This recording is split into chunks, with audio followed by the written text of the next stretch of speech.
सज्जनों तथा विश्ववासियों, आप लोगों ने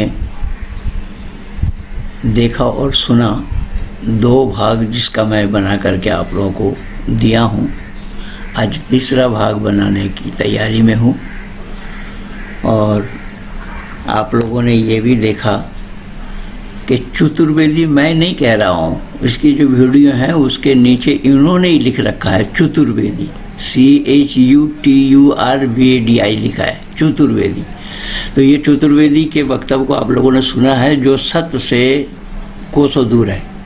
ना तो उसने एक भी वेद मंत्र का हवाला दिया, ना एक वेद मंत्र सुनाया, ना कोई ख़ास कुरान की आयतों को सामने रखा। वो मैं उसी का ही उजागर कर रहा हूँ कि वो कहाँ कहाँ झूठ बोल रहा है, कहाँ कहाँ असत्य बोल रहा है।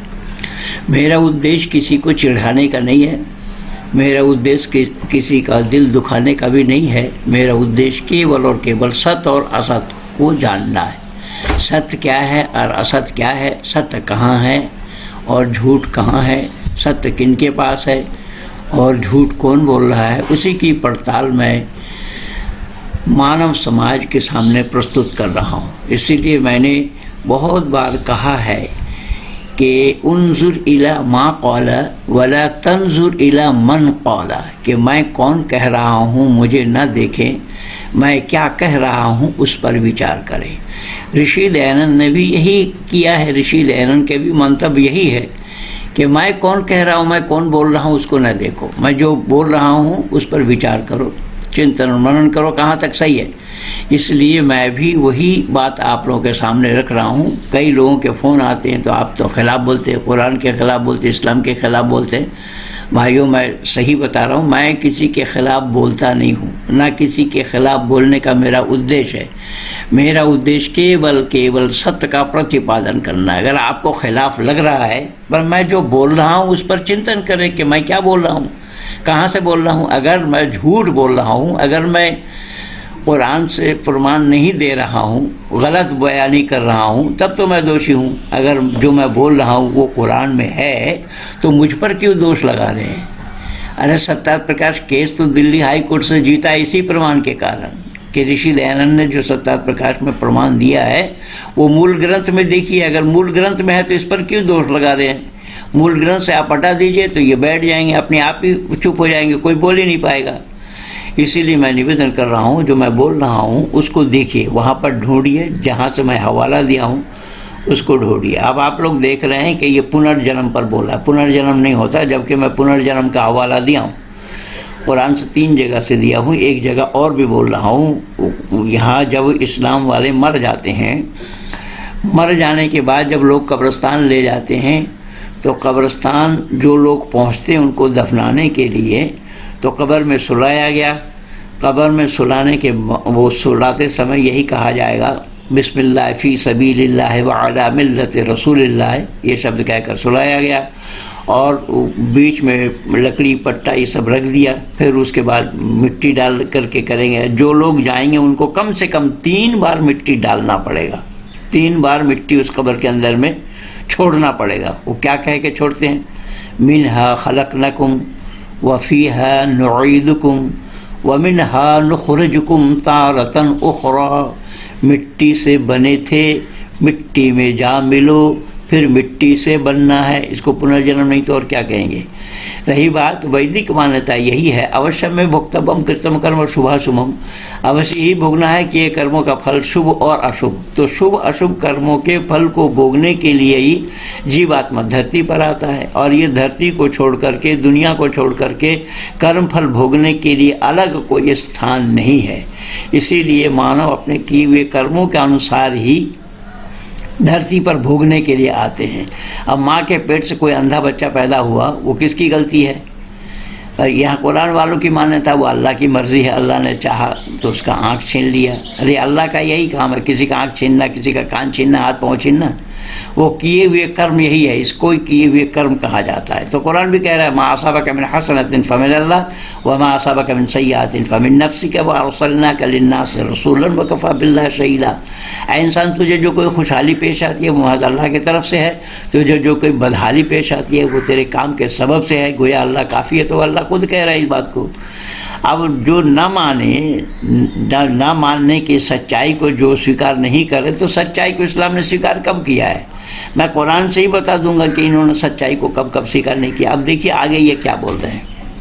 और वेदों में जिस पुनर्जन्म का तस्करा है वो यही पुनर्जन्म है कि मरने के बाद उस मालिक के सामने खड़ा होगा और उसको बैतरणी नदी पार करना पड़ेगा, जिसको आप पुलसिरात कहते हैं, और फिर वो अपने कर्मों के आधार पर जन्नत में जाएगा या जहन्नम में जाएगा। ये है पुनर्जन्म। और इसको स्वार्थी लोगों ने इस पुनर्जन्म लगा दिया कि बरुआर बनते रहो। ये देखिए ये कह रहा है कि पुनर्जन्म यही है कि भालू सूअर और कुत्ता बनते रहो दुनिया में आकर के नहीं। पुनर्जन्म वही है कि जो क़यामत के दिन खड़ा होगा। क़यामत तो इसमें आया ही नहीं। पुनर्जन्म तो वेद में है, जो मैं हवाला दिया हूँ पुनर्जन्म का। पुनर्जन्म इसलिए है कि दोबारा जन्म लेने की बात तो अल्लाह ने खुद कही है, और एक दो जगह नहीं, मैं तो 4 प्रमाण दे दिया हूँ। 4 जगह अल्लाह ने पुनर्जन्म की बात कही। और इससे पहले भी मेरा वीडियो यूट्यूब में लगा हुआ है, पुनर्जन्म कहाँ कहाँ है कुरान में। कुरान में भी पुनर्जन्म, उसका यही हेडिंग है। तो अगर कोई सच को ना माने, उसके लिए गलती किसकी है? उसके लिए हठ और दुराग्रह, इसी का ही नाम है। हठ और दुराग्रह का मतलब भी यही है कि सत्य को अस्वीकार करना, सत्य को न मानना। मैं पूछ रहा हूँ कि माँ के पेट से जो अंधा बच्चा पैदा हुआ, लंगड़ा लूला पैदा हुआ, वो किस कारण पैदा हुआ? उसको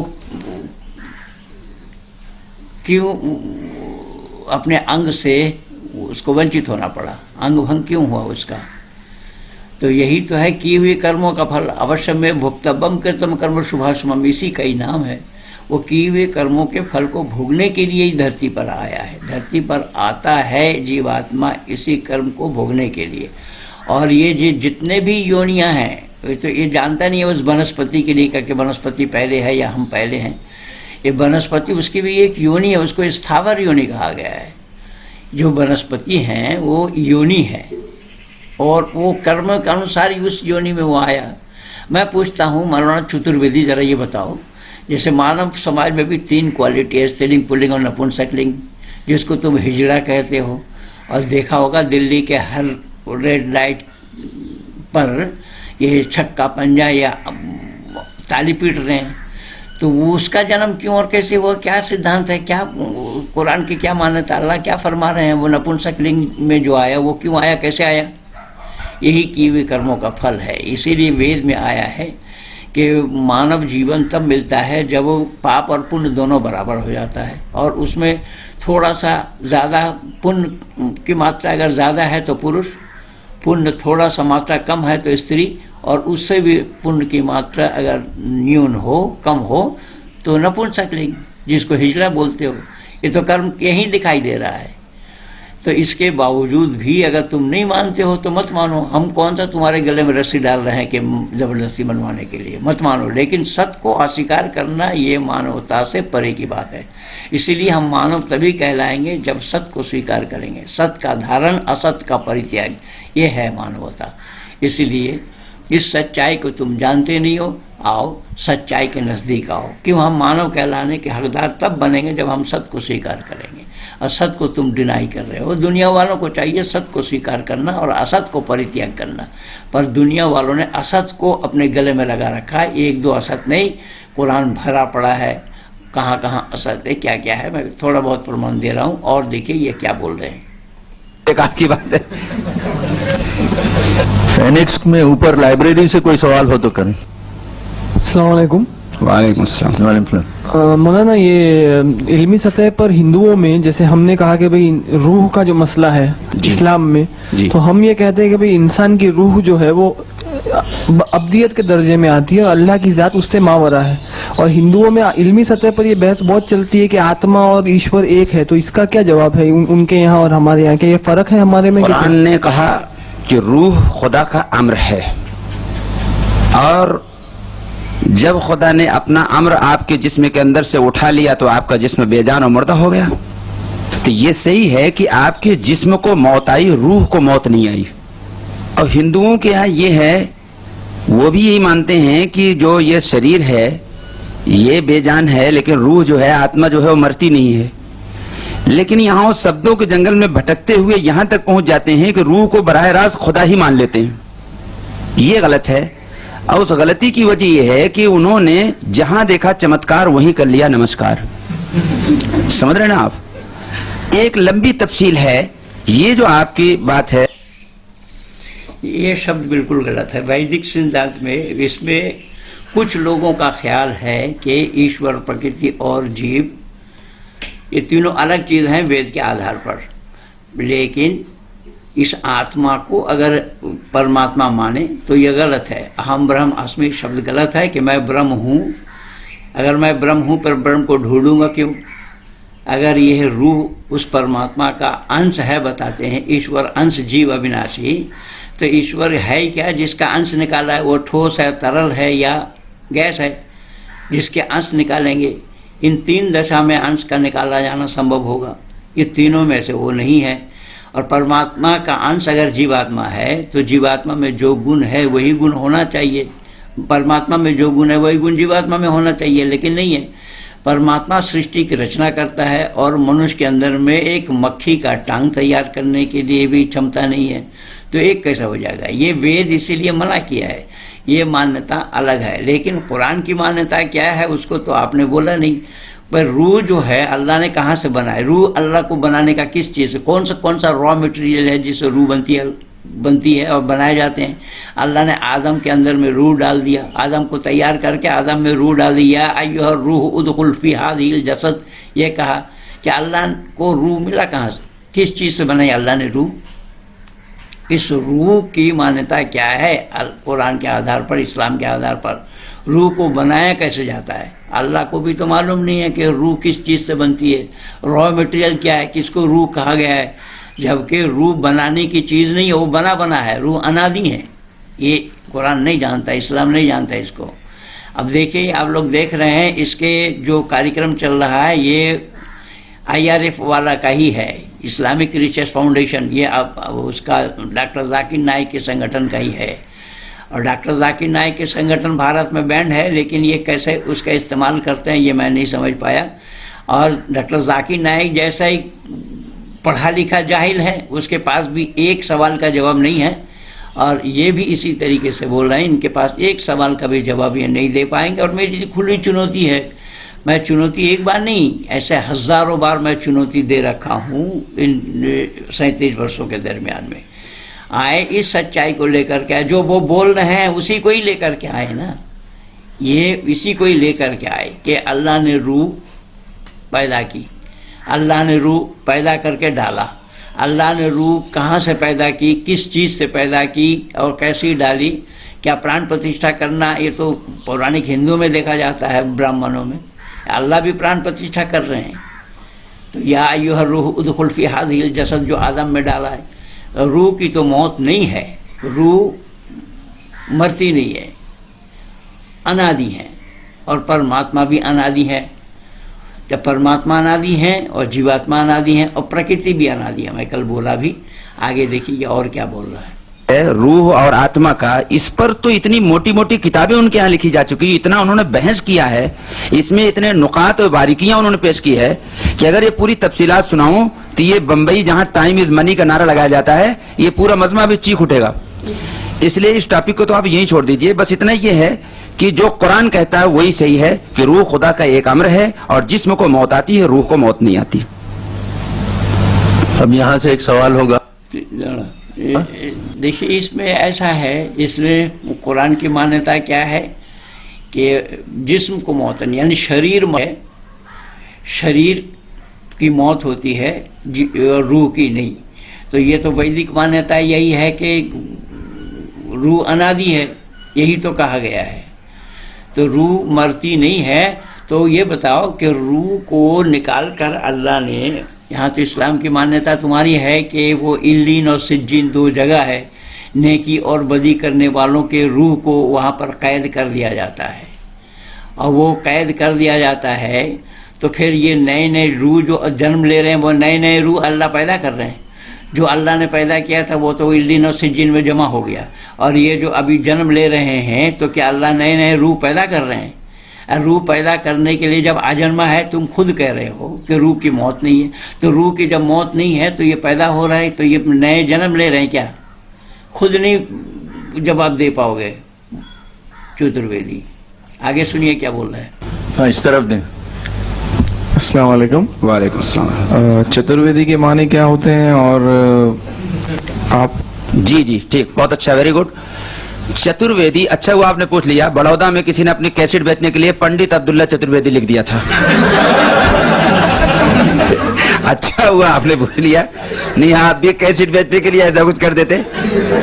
मैं खानदानी मुसलमान हूँ, मेरे दादा परदादा सब मुसलमान थे, मैं नौ मुस्लिम नहीं हूँ, कन्वर्ट नहीं हुआ।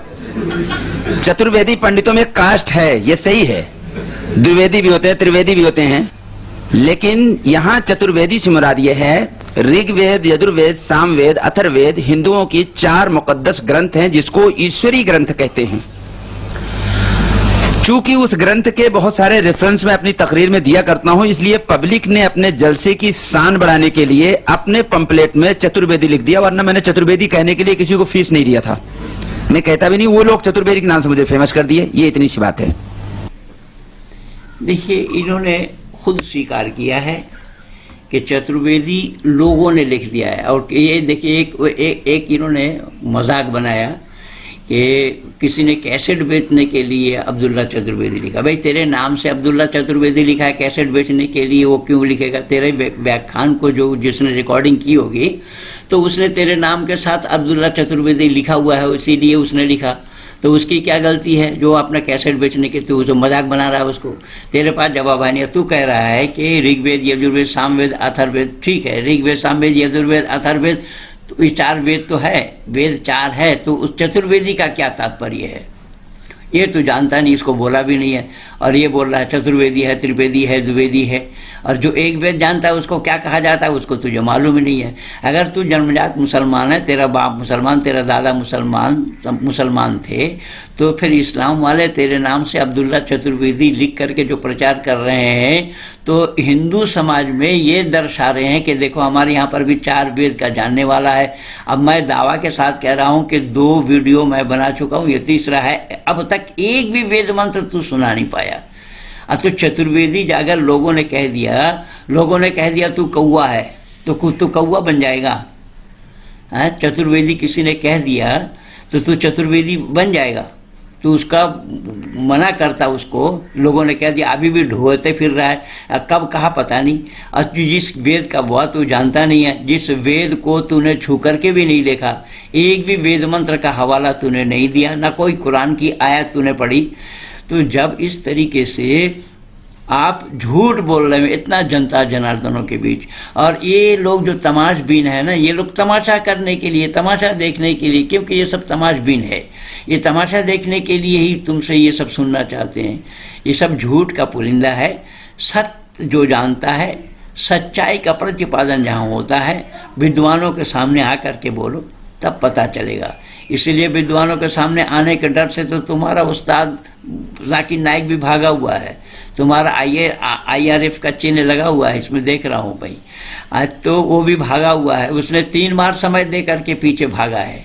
और जाकिर नाइक का पर्दाफाश सुदर्शन न्यूज़ चैनल में देखो, मेरे कई वीडियो हैं जाकिर नाइक पर, उसको देखो। सच्चाई तुम जानते नहीं हो, और सत्य के नाम से खामखा बाउंडर मचाए हुए हो, और दुनिया को धोखा दे रहे हो। हिंदू समाज में एक गलत संदेश भेज रहे हो कि ये मौलाना अब्दुल्ला चतुर्वेदी है।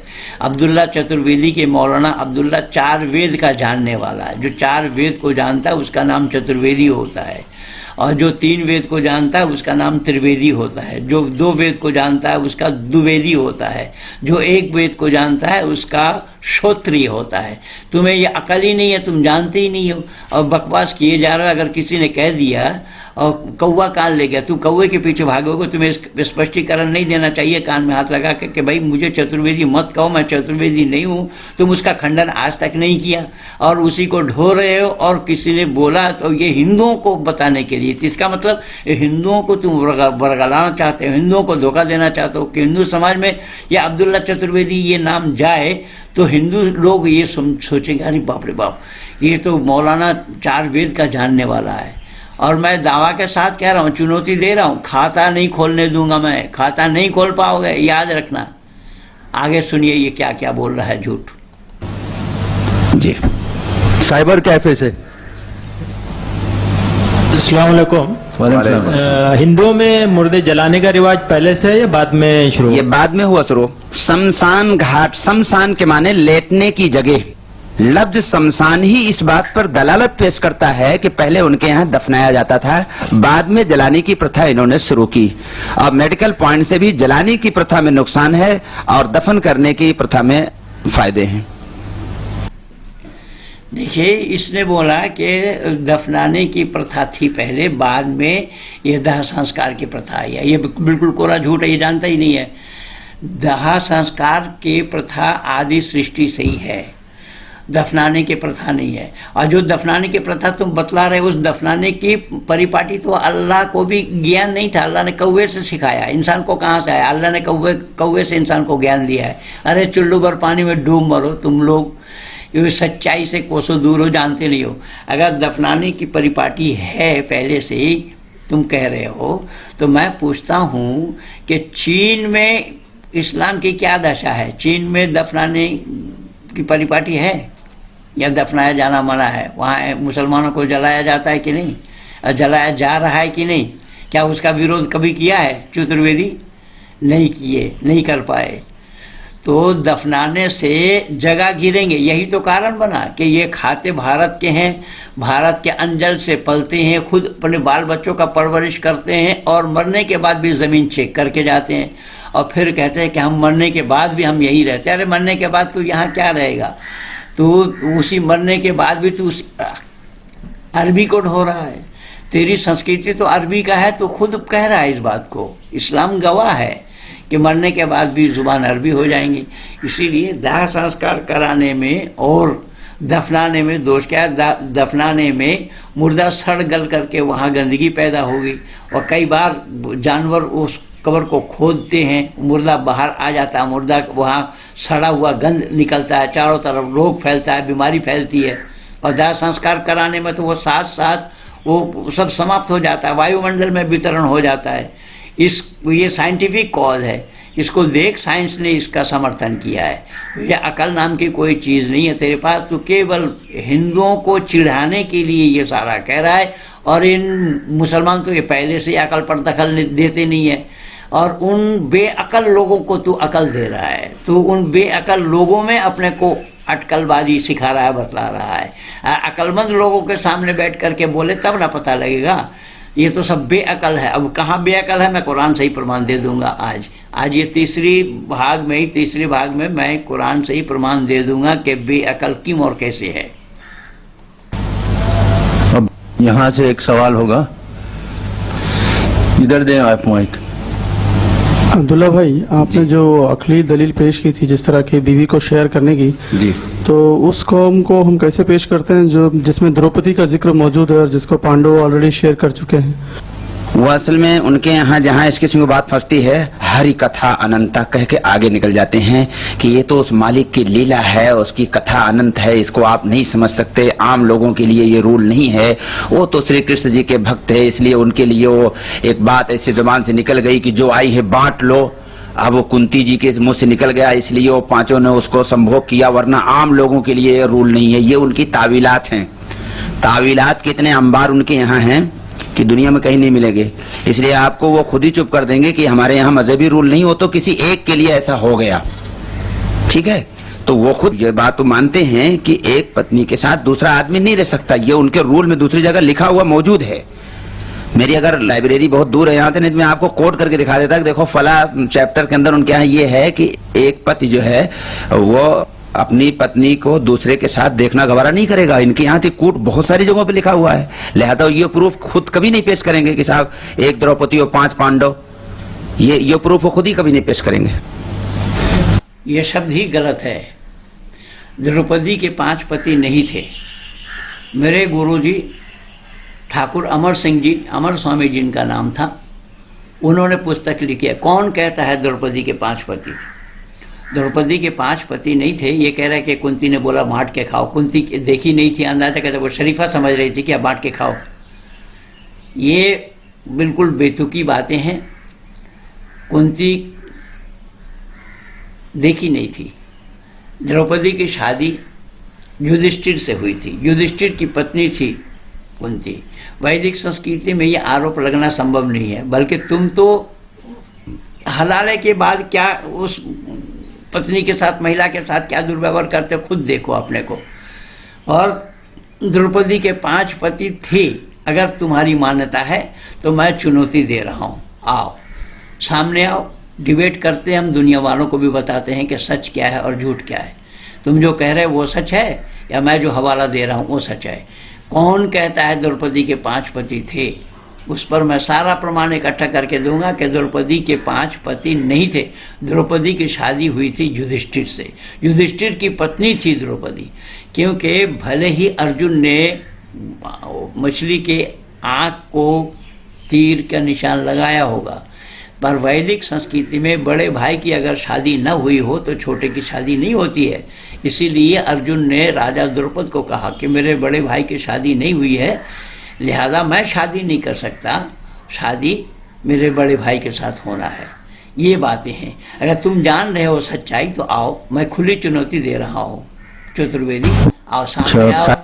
सामने आने से डिबेट करके हम इसका निराकरण निकालते हैं, निष्कर्ष निकालते हैं, ताकि दुनिया वालों को भी सच्चाई का पता लगे कि सही अर्थों में द्रौपदी के 5 पति थे या 1 पति थी। साइबर कैफे से। अस्सलाम वालेकुम। वालेकुम सलाम। मैं जानना चाहता हूँ कि अपनी हदीस में 1,24,000 अम्बिया हैं, तो उसके हिसाब से हिंदू में गौतम बुद्ध है वगैरह, बड़े बड़े सो कॉल्ड गॉड बोलते हैं, तो उनको अम्बिया जैसे मान सकते हैं हम, और क्या आपका ख्याल है? उनके बारे में ना तो हम कोई बुरी बात कहें ना उनके बारे में हम ये अकीदा करें कि नबी थे, बस खामोश अख्तियार करें। जिसके बारे में कोई तहकीक, कोई सबूत नहीं है, ना हम उसकी तस्दीक करें ना उसकी हम तकजीब करें। यही हमारे रसूल का हुक्म है। देखो यहाँ ये पीछे हट गया, पीछे भाग गया। अब कुरान ही इसका गवाह है। कुरान में भी झूठ है। कुरान में अल्लाह ने कहा वमा अरसलना मिर रसूलिन इल्ला बिलिसान कौमिही लियुबय्यिन लहुम। ये एक जगह नहीं, कई जगह आया है। ये अल्लाह ने क्या बोला कि मैंने हर एक कौम की ज़ुबान में रसूल भेजी। और रसूल जबकि इनके यहाँ 4 होते हैं, केवल 4 हैं, दाऊद, मूसा, ईसा और मोहम्मद। ये 4 रसूल हैं जिन पर अल्लाह ताला किताबें नाजिल की हों, उनको रसूल कहा जाता है। और जब अल्लाह यहाँ बोला है, अल्लाह ने फरमाया है कि हर एक कौम की ज़ुबान में मैंने रसूल भेजी। अब इसके पास जवाब नहीं है, ये चुप रहने के लिए बोला। यहाँ पर जितने भी महापुरुष आए हैं, किसी भी महापुरुष को नबी या रसूल कहना संभव नहीं होगा, इस्लाम के ख़िलाफ़ है। इसीलिए ये बोला कि इसमें इख्तियार कर लेना बेहतर है। इसके पास जवाब नहीं है और ये मौन धारण करने की बात कर रहा है। इसीलिए जवाब हो तो जवाब देगा ना, जवाब है नहीं तो अल्लाह को ख़ुद को मालूम नहीं है। 4 रसूल इनके पास हैं जो दाऊद, मूसा, ईसा और के नाम से जाना गया। वो अरब देश में आए, किसी अन्य देश में नहीं। अगर ये कह रहे हैं, कुरान का कहना यह है हर एक कौम की ज़ुबान, वमा अरसलना मिर रसूलिन इल्ला बिलिसान कौमिही लियुबय्यिन लहुम शब्द आया है कि हर एक कौम की ज़ुबान में मैंने रसूल भेजी। तो हर एक कौम की ज़ुबान में अगर अल्लाह रसूल भेजे हैं तो अब बताओ कि संस्कृत ज़ुबान में कौन से रसूल आए? अच्छा, संस्कृत को छोड़ो, हिंदी ज़ुबान में बता दो, हिंदी ज़ुबान में कौन से रसूल आए? नहीं, किसी को भी रसूल कहना, चाहे वो मर्यादा पुरुषोत्तम राम हो और योगेश्वर कृष्ण हो। हमारे यहाँ वैदिक संस्कृत में 2 महापुरुष हुए हैं। ये 2 महापुरुष हुए हैं जिनका एक का नाम मर्यादा पुरुषोत्तम राम और दूसरे का नाम है योगेश्वर कृष्ण। ये दोनों महापुरुष थे, लेकिन हिंदुओं की कमबख्ती और अदूरदर्शिता के कारण उनको परमात्मा मान रहे हैं, कभी ईश्वर मान रहे हैं, वो बेतुकी बातें हैं। क्योंकि राम का ईश्वर होना संभव इसलिए नहीं होगा। राम एक ऐसा शब्द है जिसके रूप चलते, एक राम, 2 राम, अनेक राम। पंचमी में कुछ बनेगा, षष्ठी में कुछ बनेगा, सप्तमी में कुछ बनेगा, पर यहाँ संस्कृतज्ञ विद्वान लोग माने हुए हैं इसको, ये इसी मूर्खता के कारण ही। तो खैर 2 महापुरुष हुए हैं। यहाँ पर हमारे यहाँ पैगंबरवाद की बात नहीं है। अब जहाँ तक पैगंबर और रसूल की बात है, देखो यहाँ एक चीज़ मैं और दे रहा हूँ। पैगंबर का क्या अर्थ होता है? पैगंबर का मानी होता है पैगाम लाने वाला। पैगाम किसका? अल्लाह का। और उस अल्लाह का पैगाम लाने वाले का नाम पैगंबर है। अब इससे भी ये साफ पता चल रहा है कि अल्लाह हर जगह नहीं है, अल्लाह ज़र्रे ज़र्रे में नहीं है, अल्लाह सर्वव्यापक नहीं है। अगर वो सर्वव्यापक होते तो उसको रसूल क्यों भेजना पड़ता, पैगंबर क्यों भेजना पड़ता, पैगाम दे करके पैगाम क्यों भेजना पड़ता? अगर मैं कहीं जा नहीं सकता हूँ तो मैं अपना आदमी भेज दिया, मेरा पैगाम लेकर के गया। ये जो पैगाम लेकर के जाएगा उसका नाम पैगंबर है। तो पैगंबर, इसलिए इस्लाम में पैगंबरवाद है कि अल्लाह हर जगह नहीं, अल्लाह पैगाम भेज करके संदेशा भेजते हैं। लेकिन हमारे यहाँ पर ये मान्यता नहीं है। हमारे यहाँ पर मान्यता ईश्वर सर्वव्यापक है। ईशावासम इदम सर्वम यत्किंच जगत्यांग, जगत बतला है कि वो ईश वास करने वाला हर जगह, उससे कोई जगह खाली नहीं है। वो जल में, स्थल में, गगन में, हर जगह परमात्मा मौजूद है। इसीलिए परमात्मा को ना तो पैगंबर भेजना पड़ता, ना नबी भेजना पड़ता, ना रसूल भेजना पड़ता है। परमात्मा आदि सृष्टि में मनुष्य मात्र को ज्ञान दे दिया है। ये सही और गलत आदेश और निषेध उस वेद मुक़द्दस में परमात्मा ने उपदेश दिया है मानव मात्र के लिए। ये सही है, ये गलत है, इसको करोगे तो अच्छा फल पाओगे, इसको करोगे तो उसका अंजाम भुगतना पड़ेगा। बस इतना ही है। पैगंबरवाद की चर्चा हमारे यहाँ नहीं है, अवतारवाद की चर्चा हमारे यहाँ नहीं है। अवतारवाद इस्लाम में भी नहीं है, लेकिन फिर भी ये ज़बरदस्ती अवतार मान रहे हैं। ये जो IRF का ये आप बैनर देख रहे हैं ना, ये माइक के साथ लगा हुआ है कि इस्लामिक रिसर्च फाउंडेशन, जो अब जाकिर नाइक की संस्था है, ये इस पर बैन लगा हुआ है भारत में और भागा हुआ है। ये नहीं बता सकता ये अवतारवाद चिल्ला रहा है। ये मोहम्मद को कल की अवतार बता रहा है। वही भाई, अवतार तो अवतार है, कल की हो या आज की हो। आज की बता ना, तू कल की लेकर के क्यों बैठ गया? आज की अवतार पता कौन है? अवतारवाद इस्लाम में नहीं है, अवतारवाद वैदिक संस्कृति में नहीं है। अवतारवाद अगर हिंदू मानते हैं, पौराणिक हिंदू की मान्यता है कि अवतार होता है, तो अवतार यहाँ ईश्वर का माना गया है। अगर अवतारवाद तू मानता है तो अल्लाह का अवतार होता है क्या? अल्लाह आते हैं। इसलिए बेतुकी बातें हैं। सुनिए आगे ये क्या बोल रहे हैं। इस तरफ एनेक्स लाइब्रेरी। अस्सलाम वालेकुम। वालेकुम सलाम। सती के ताल्लुक से जरा सी वजाहत कर दें।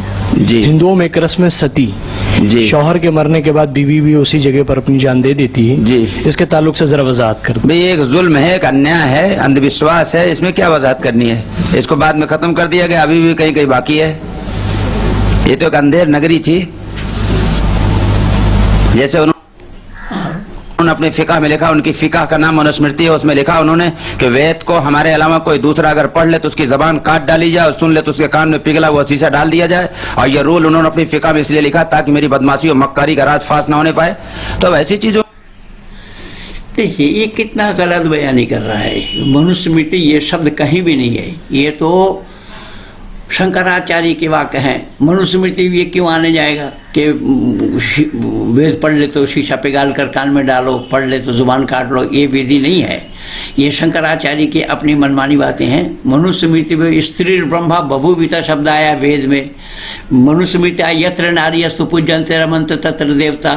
तुम्हें ये अकल नाम की कोई चीज़ नहीं है, झूठ मूठ तुम चतुर्वेदी मतलब चतुर्वेदी हो, तुम चतुर्वेदी हो या चतुर्मुर्ग हो, पता नहीं।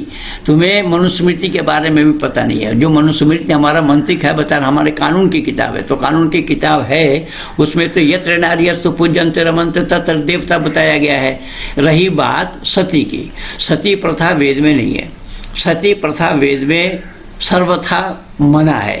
और सती प्रथा के खिलाफ तो राजा राम मोहन राय के बड़े भाई की मृत्यु के बाद जब उनके भाभी को उसी चिता में जला दिया गया था, तो उस काल में राजा राम मोहन राय का काल कब था तुम्हारे IRF के जन्मदाता को भी मालूम नहीं है, तुम क्या बताओगे। राजा राम मोहन राय का जन्म हुआ था 1772 में। राजा राम मोहन राय ने 1826 में ये सारा काम किया था। ब्रह्म समाज की स्थापना 1826 में हुई। राजा राम मोहन राय ने अंग्रेज़ों के साथ मिलकर के कानून बनाया इस सती प्रथा के खिलाफ। ये तो जो स्वार्थी लोग हैं वो अपने स्वार्थ के लिए, अभी पिछले दिन राजस्थान में भी हुआ है, रूप कुमार नाम की महिला को जलाया गया था। तो कहने का तात्पर्य यह है, सती प्रथा के समर्थन में वेद में कोई प्रमाण नहीं आया है या महिलाओं को पति के उसमें चिता में जलाया जाए, ये प्रमाण कहीं नहीं है। अगर यही बात है तो फिर पुरुष मर जाने के बाद महिला को जलाया जाता, सती कहीं किया जाता, कराया जाता है। लेकिन महिला मर जाए, पत्नी मर जाए तो पुरुष को सती क्यों नहीं किया जाता, कराया जाता है? ये बेकार बातें हैं। लेकिन एक चीज़ मैं हिंदुओं के दिल और दिमाग में डालना चाहता हूँ। देखिए, यहाँ माइक में IRF स्पष्ट लिखा है और ये मुसलमानों की जमावड़ा है। क्या मुसलमानों में सती प्रथा की परिपाटी है? सती प्रथा के रिवाज इस्लाम में है? तो इस्लाम वालों को में जा कर के इस्लाम वालों की तरफ से ये सती प्रथा के जो हिंदुओं की रीति रिवाज है, क्या कुछ हिंदुओं ने, अकल के दुश्मनों ने वेद को न मानते हुए, सच्चाई पर पर्दा डालते हुए, अकल पर पर्दा डालते हुए इस काम को किया है। अब हिंदुओं में क्या है, वहाँ ये इसकी चर्चा क्यों हो रही है जब IRF का कार्यक्रम चल रहा है? तो यानी मैं ये बताना चाहता हूँ कि हिंदुओं को किस तरीके से बदनाम करने की साजिश इन लोगों का है। ये बंधुओं याद रखना, ये जो बोल रहा है ये संगठन जाकिर नाइक का बना हुआ है। मैं आज इसका उजागर कर रहा हूँ और इसमें साफ साफ शब्दों में यहाँ दिखाई, मैं इसको बाकायदा माइक दिखा इसलिए रहा हूँ, उसके माइक में ही IRF स्पष्ट शब्दों में लिखा हुआ है। इसको देखिए, इसका मतलब ये हुआ केवल हिंदुओं को चिढ़ाने के लिए, हिंदुओं को कोसने के लिए, हिंदुओं को बदनाम करने के लिए ये साजिश रची गई है। और जाकिर नाइक ने किस तरीके से आतंकवाद को बनाया, आतंकवादियों को बनाया, आतंकवाद को बढ़ावा दिया, क्या क्या हुआ वो सब आप लोग जानते हैं। और ये भी उसी संगठन का ही है, ये लफाजी कर रहा है। और मैं दावा के साथ खुली चुनौती, एक वो अकल का दुश्मन और है हैदराबाद वाला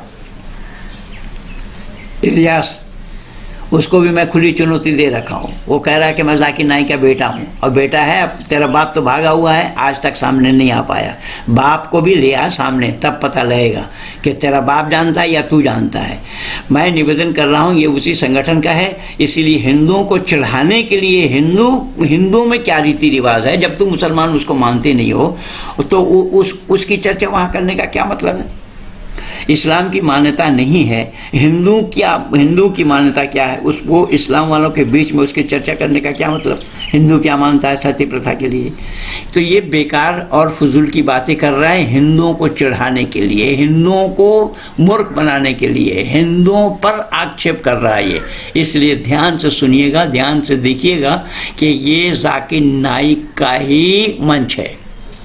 तो क्या कहना होता है, एक जुल्म है, सीधी सी बात है। वो कोई रोल, कोई उसकी वो नहीं है। अब यहाँ से एक सवाल होगा, इस तरफ दीजिए माइक।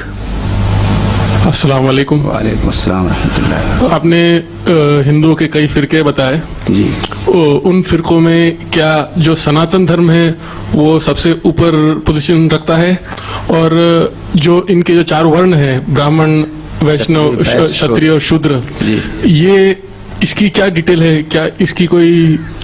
मनु नाम का एक महान विद्वान इनके यहाँ गुजरा है, जिसने अपनी छाप, अपनी डिक्टेटरशिप तमाम कौमों में लागू करने के लिए झूठ मूठ का एक रूल बनाया कि ब्रह्मा ने अपने मस्तिष्क से ब्राह्मण को पैदा किया, भुजा से क्षत्रिय को पैदा किया, पेट से बनिया को पैदा किया, वैश्य जिसको कहते हैं, पांव से गरीबों को पैदा किया, जिसको उन्होंने शूद्र कहा। शूद्र चूंकि एक गाली, इसलिए मैंने उसका नाम गरीब रखा।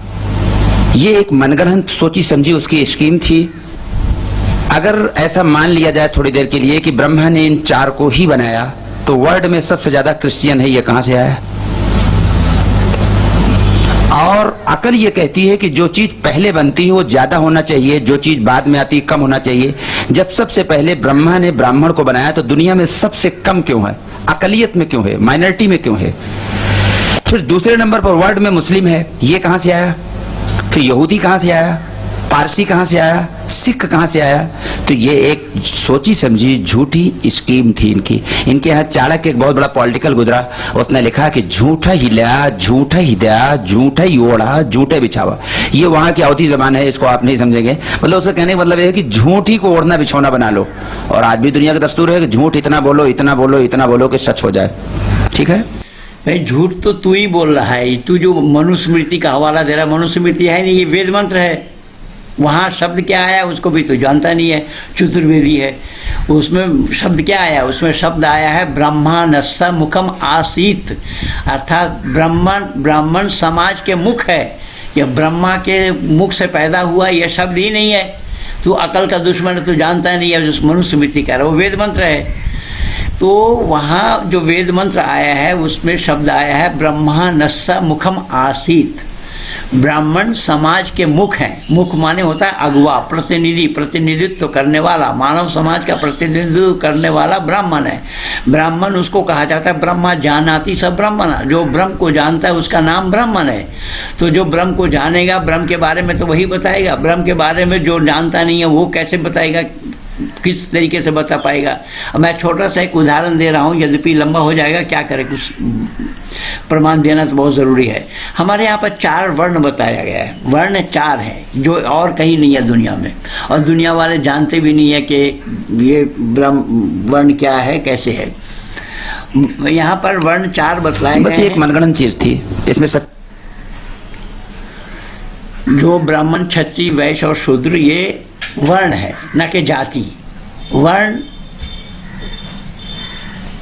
वो व्यवस्था है योग्यता के आधार पर, जो समाज का प्रतिनिधित्व करे, पढ़ने पढ़ाने, दिशा निर्देश करने का काम करे, वो ब्राह्मण है। ब्राह्मणों के 6 गुण हैं। जो वेद पढ़े पढ़ाए, यज्ञ करे करावे, दान दे दान ले, ये 6 गुण ब्राह्मण के हैं। और क्षत्रिय जो रक्षक है उसको क्षत्रिय कहा जाता है, और पेट को वैश्य कहा जाता है, और पाँव को शूद्र कहा जाता है। इसमें से कोई बड़ा नहीं, कोई छोटा नहीं, सब बराबर है।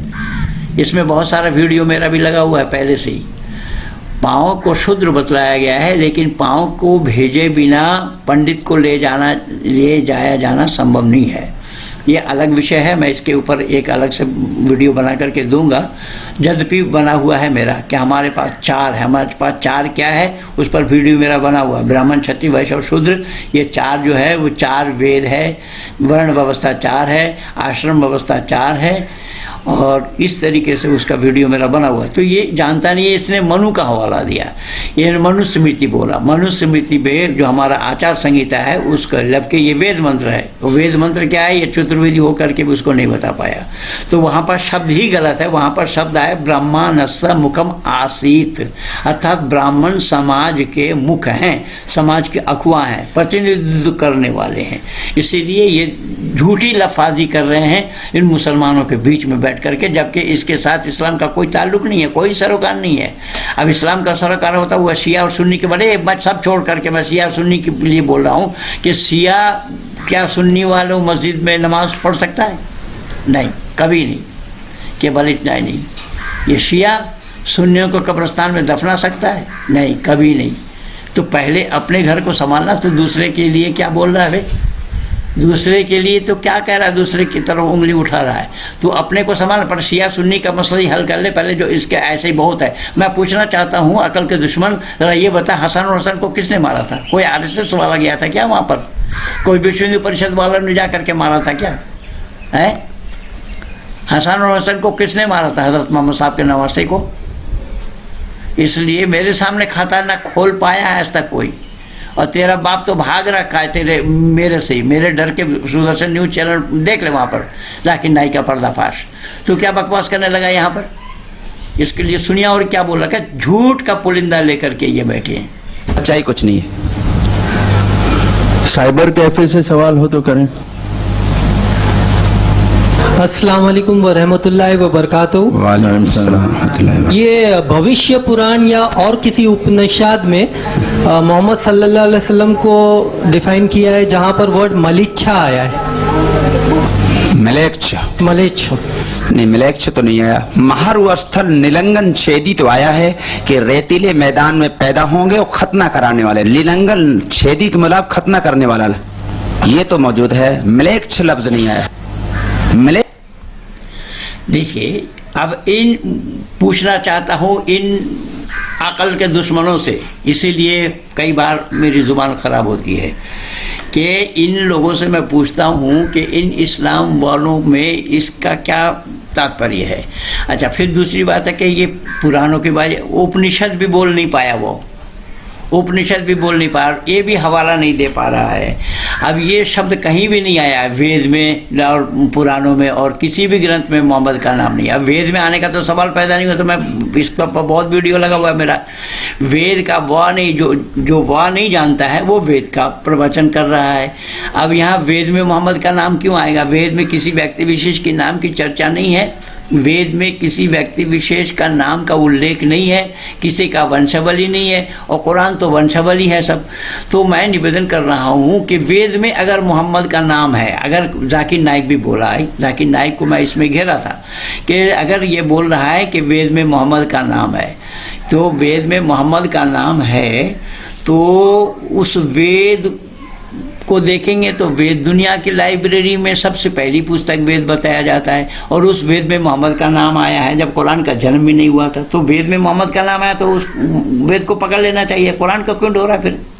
पहली बात। दूसरी बात यह है कि वेद में किसी के नाम की चर्चा नहीं है, किसी का नाम का उल्लेख नहीं है, किसी का नाम का वर्णन नहीं है, क्योंकि पक्षपात का दोष लगेगा परमात्मा पर। इसलिए ये कह रहा है खतना का। वो कहाँ से ये हवाला दिया है, वो कहाँ से कौन सा श्लोक बोला, कहाँ का बोला, इसका कोई प्रमाण नहीं दिया उसने। वो खतना कराने वाला बोला, जबकि मोहम्मद का खतना हुआ नहीं था। मोहम्मद का खतना हुआ ही नहीं था। वो माँ के उदर से ही वो आधा खतना चमड़ा हटा हुआ पैदा हुआ था।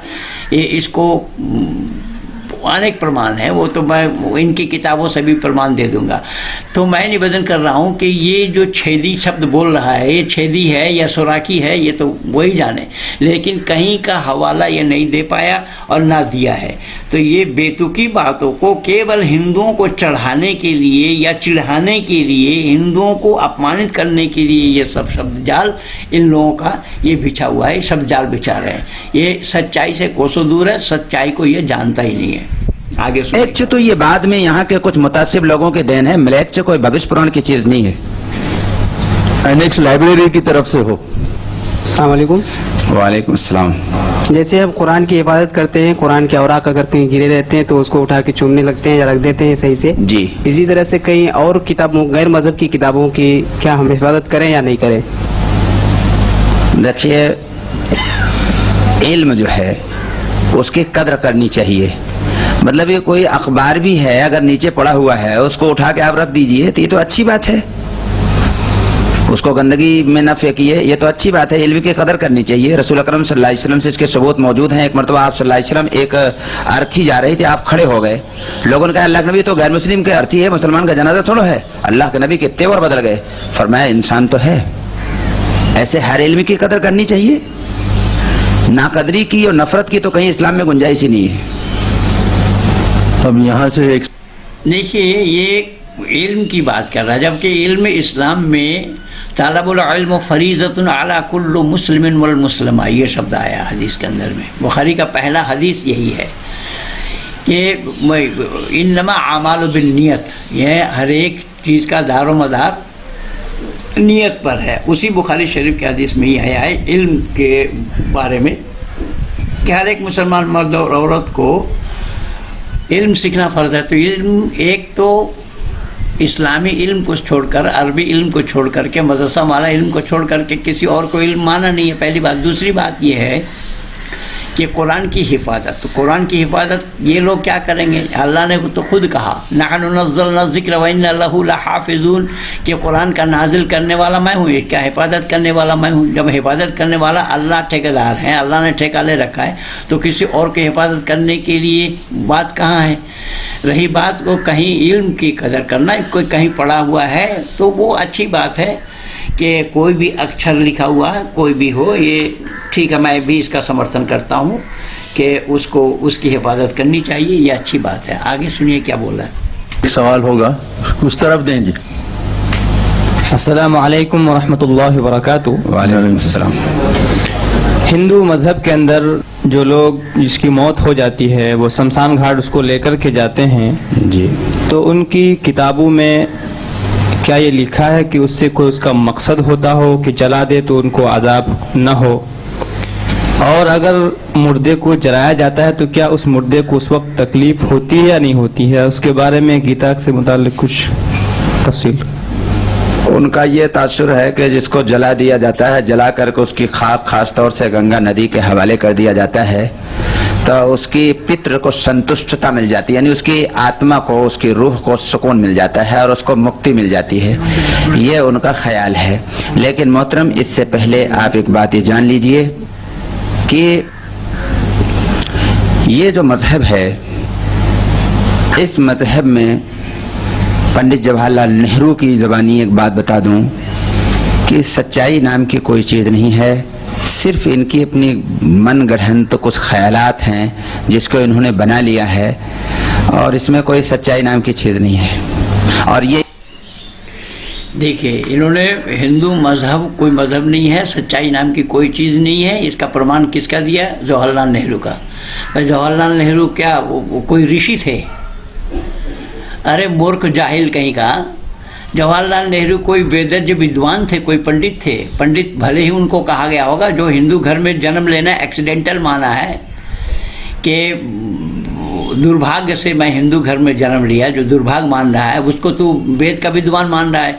रही बात, अच्छा इस सवाल से इसका क्या मतलब था? इन इस्लाम के बीच में इस्लाम वालों को इस सवाल पूछने का क्या मतलब था कि हिंदू मर जाते हैं तो दाह संस्कार कराते हैं, दाह संस्कार कराने में वो के क्या वो शरीर को तकलीफ़ कम होती है या कष्ट होता है? अरे मूर्ख जाहिल कहीं का। ये जाहिल तो ये है ही, इनके पास इल्म कहाँ है? ये सब जमावड़ा इनकी जाहिलों का है। आइए मैं कुरान से हवाला दे करके वाणी को विराम की ओर ले जाऊँगा। ये जाहिल कैसे है, मैं इसका हवाला दे रहा हूँ, देखिएगा। ये कह रहे हैं कि दाह संस्कार कराने में उसको तकलीफ़ कम होती है। ये कैसा जाहिल है? देखिए, शरीर में आत्मा है तो जिंदा, शरीर से आत्मा निकल जाने का नाम मुर्दा। तो जब शरीर से आत्मा निकल जाने का नाम मुर्दा है,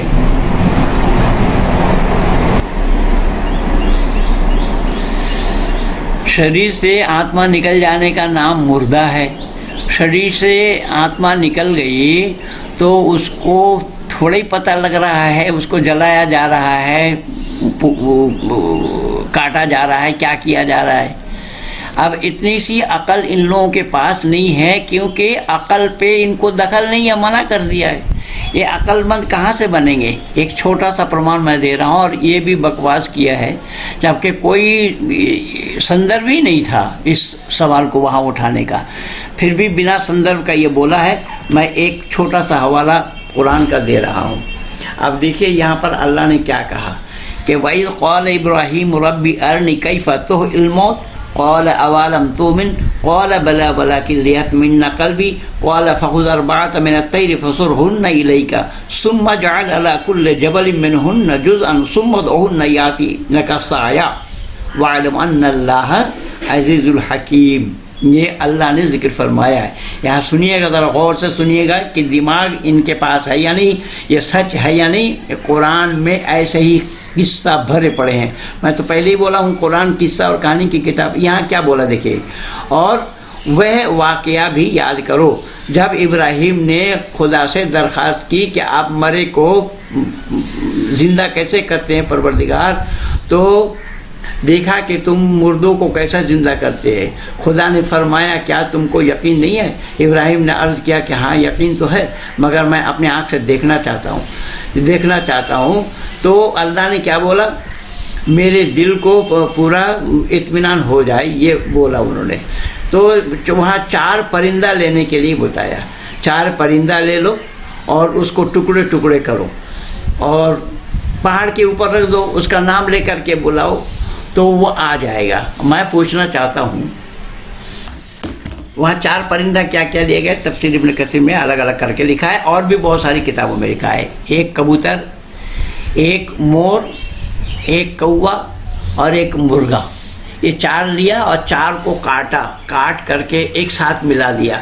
एक साथ मिला देने के बाद फिर वो पहाड़ के ऊपर रख दिया और उसका नाम ले करके पुकारा। तो वो जैसा वहाँ से उड़ता हुआ आया। बताइए, ये किस्सा है कुरान का, ये किस्सा कुरान में बताया गया है। केवल इतना ही नहीं, मैं पूछना चाहता हूँ कि इसमें देखिएगा कि मोर के पंख मोर में लगा। अगर अल्लाह होने का या अल्लाह मुर्दा को ज़िंदा करने का प्रमाण देना चाहते हैं, अगर कौवे के पंख मोर में लगते तब तो बात बनती, लेकिन अल्लाह ये नियम को भंग कर नहीं सकता है। अल्लाह नहीं, अल्लाह से बढ़ करके कोई शक्ति हो तो भी ये नियम भंग किया जाना संभव नहीं होगा। तो ऐसा ही किस्सा भरा पड़ा है वहाँ पर। तो और भी बोला है, मसलुद्दीन फकुन अमवालम फ़ी सबीलिल्लाहि अमवात फ़ी सबीलिल्लाहि हब्बातिन अम्बातु सबआ सनाबिल फ़ी कुल्लि सुंबुलतिन मिअतु हब्बात वल्लाहु युसाफ़िल मन यशा वल्लाहु वसीउन अलीम। और जो लोग अपने मालों में से खर्च करते हैं, वहाँ ये बताया गया है। और क्या कहा गया है कुरान में, क्या कहा है देखिए किस्सा और उसी में ही। औ कल्लज़ी मर्रा अला क़रियतिन वहिय ख़ावियतुन अला उरूशिहा क़ाला न युह्यी हाज़िहि अल्लाहु बअद मौतिहा फ़अमातहु अल्लाहु मिअता आमिन सुम्मा बअसहु क़ाला कम लबिस्त क़ाला लबिस्त यौमन औ बअद यौमिन क़ाला बल लबिस्त मिअता आमिन फ़न्ज़ुर इला तआमिका व शराबिका लम यतसन्ना वन्जुर इला हिमारिक वलनजअलक आयतन लिन्नास वन्जुर इला कैफ़ नुनशुज़ुहा सुम्मा नक्सुहा। ये कुरान अल्लाह ने क्या कहा, वही इब्राहिम का किस्सा जिसको अभी परिंदा के लिए वो अल्लाह ने बोला। अल्लाह ने बोला कि देखो वहाँ पर तुम जाओ, आगे जाओ। तो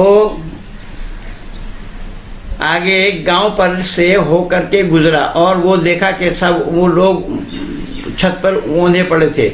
तो उससे पूछा अल्लाह से कि भाई इसको ज़िंदा कैसे करते हो। अल्लाह ने कहा कि जाओ, तुम्हारे पास जो खाने पीने का सामान है उसको रख दो और वहीं बैठ जाओ, गधा को भी बांध दो वहीं पर। उसने ऐसा किया और ये सुबह का वक्त था जब उसके आत्मा को निकाल दिया, रूह को अल्लाह ने निकाल दिया। और 100 साल के बाद उसके रूह को लौटा दिया अल्लाह ने। 100 साल के बाद जब रूह को लौटा दिया तो अल्लाह ने पूछा कितने दिन से सो रहे हो। तो इब्राहिम ने बोला एक दिन भी पूरा नहीं हो, क्योंकि उठने का वक्त ये शाम का था, वो सुबह को सो रहा था। तो अल्लाह ने कहा कि तुम एक दिन बतला रहे हो, देखो तुम अपने गधे की तरफ। जी, गधे का पिंजर दिखाई दे रहा है, कंकाल बन गया, बिल्कुल हड्डी दिखाई दे रहा है। जब गधे का 100 साल में हड्डी बन गया, 100 साल से तुम सो रहे हो। अब यहाँ कमाल देखिए, कुरान के ये किस्सा कैसा गप है, ये गप कैसा है देखिएगा।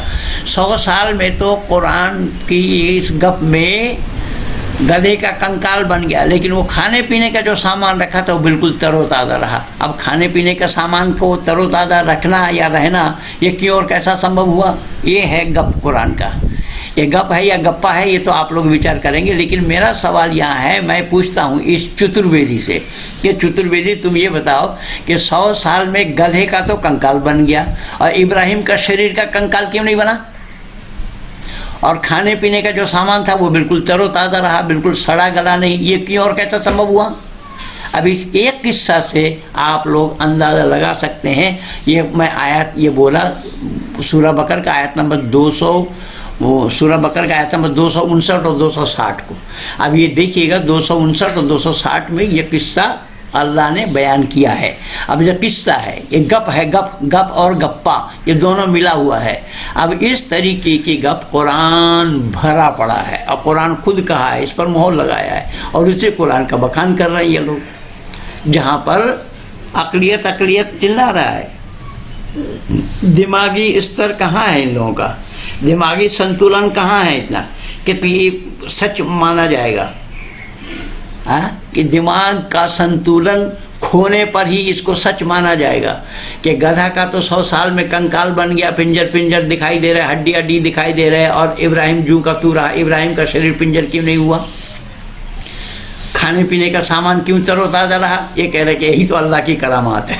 अरे तमाशा को तुम करामात बताते हो, असत को झूठ को तमाशा मानोगे तो तुम्हारे पास दिमाग कहाँ है। इसीलिए तो अल्लाह ने मना कर दिया, ज़ालिकल किताब ला रैब फीह, इस किताब में जो बात लिखी उसको शक न करो, उस पर संदेह न करो, ये झूठ को भी संदेह न करो। मना किया है कि ये कोई भी स्वस्थ दिमाग वाला इस किस्सा को सच मान सकता है क्या, सच माना जाना संभव है क्या।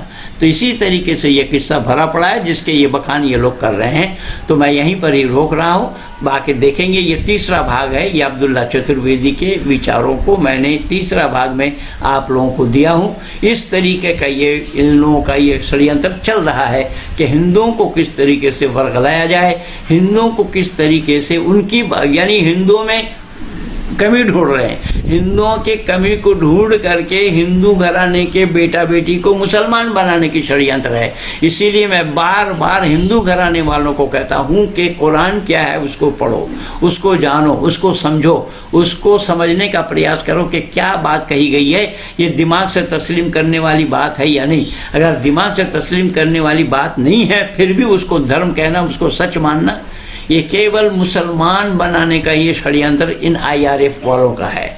और मैं आज आप लोगों को दिखा दिया, बता भी दिया कि ये षड्यंत्र डॉक्टर जाकिर नाइक द्वारा चलाया हुआ है। वो तो नहीं है लेकिन उसका संगठन यहाँ काम कर रहा है जो इसका सिंबल लगा करके ये प्रचार कर रहे हैं। लेकिन मैं इन प्रचार करने वालों को खुली चुनौती दिया हूँ और फिर दे रहा हूँ, आओ ये किस्सा अगर सही है, किस तरीके से सही है, हम इसकी पड़ताल करें। फिर मैं निवेदन कर रहा हूँ कि मैं किसी को विरोध करने के लिए, किसी का विरोध करने के लिए नहीं बोल रहा हूँ। मैं जो सच्चाई है, जो यथार्थ है, उन चीज़ों को रख रहा हूँ और मैं सारा प्रमाण दे रहा हूँ। प्रमाण हवाला कुरान का ही दिया हुआ है। अगर मुझे कोई ये सिद्ध कर दे कि ये कुरान में नहीं है तब दोषी हूँ मैं, लेकिन जो मैं बोल रहा हूँ अगर वो कुरान में है तो अपने गलती को सुधारे, अपने गलती को छोड़े, अपने गलती को तिलांजलि दे और सत्य को धारण करे, क्योंकि यही मानव होता है। इसलिए सत्य को धारण करने में और असत्य को छोड़ने में मनुष्य मात्र को अग्रसर होना चाहिए, उद्यत रहना चाहिए। इन्हीं शब्दों के साथ मैं अपने वाणी को यहीं पर ही विराम दे रहा हूँ। आप सब लोगों को बहुत बहुत धन्यवाद। इस वीडियो को, ये वीडियो अच्छा लगे तो इस वीडियो को सब्सक्राइब करना, लाइक करना, शेयर करना, आइकन बिल दबाना न भूलना। आइकन बिल दबाएंगे तो वीडियो लगते ही आपके पास भी पहुंच जाएगी। और ज़्यादा से ज़्यादा आप लोग इस काम को करना कि किस तरीके से मैं आप लोगों की रक्षा के लिए, आप लोगों के रक्षार्थ ये सारा वीडियो मेरा बनता है, बन रहा है, बनाता आया हूँ कि आप लोगों को किस तरीके से इस मुसलमान बनने से अपने घर के बेटा और बेटी को किस तरीके से बचाया जाए। मेरा ये उद्देश्य है। जो मुसलमानों का षड्यंत्र है इन हिंदू के कमियों को दिखाकर हिंदुओं को बदनाम करते हुए हिंदू घराने के लड़का लड़के को मुसलमान बनाने की जो परिपाटी है उसको किस तरीके से चेक दिया जाए, उसी के कारण ही ये सारा वीडियो मेरा बना हुआ है, बना रहा हूँ, बनाता आया हूँ। तो मैं निवेदन कर रहा हूँ कि ज़्यादा से ज़्यादा आप लोग इस वीडियो को शेयर कीजिए, लाइक कीजिए, सब्सक्राइब कीजिए और औरों तक पहुँचाइए। इन्हीं शब्दों के साथ कि मेरे विचारों को आप लोग ध्यानपूर्वक सुनेंगे तो हिंदू घराने के जो बेटा और बेटी जो मुसलमान बन रहे हैं उससे बचे रहेंगे। और मुसलमान बनने से बचाने के लिए एक ही विचार है जो वैदिक विचारधारा, इस वैदिक विचारधारा के द्वारा ही हिंदू को हिंदुत्व बोध कराया जाना संभव होगा। तो आइए हम सच्चाई को जानें, सच्चाई को अपने जीवन में उतारें। धन्यवाद।